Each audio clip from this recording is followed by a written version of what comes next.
Installa il solare termico di Termoidraulica Susin. Avrai l'acqua calda sanitaria gratis e contribuisci a tenere pulito l'ambiente. Tempo buono nella prima parte della giornata, ma con il passare delle ore diventerà instabile sui monti e localmente anche sulle pianure. Scopriamo le aree interessate dai temporali con il nostro dettaglio.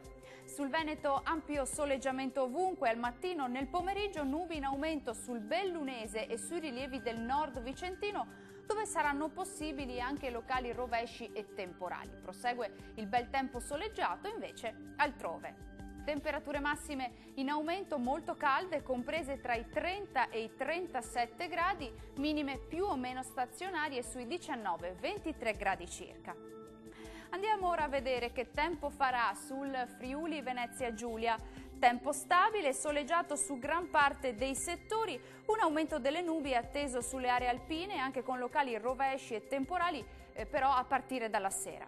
Vediamo anche in questo caso le temperature. Le massime risultano essere comprese tra i 33 e i 37 gradi, minime attese tra i 21 e i 23 gradi circa.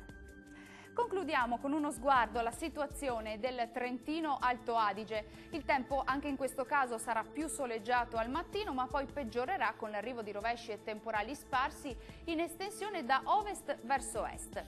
Vediamo le temperature. Le massime risultano essere stazionarie, comprese tra i 32 e i 33 gradi, minime attese sui 22-23 gradi circa. Il mare sarà poco mosso sulle coste e mosso al largo. I venti moderati, sudorientali, localmente deboli da sud-est sul Golfo di Trieste. Dal meteo per ora è tutto, grazie per l'attenzione, arrivederci.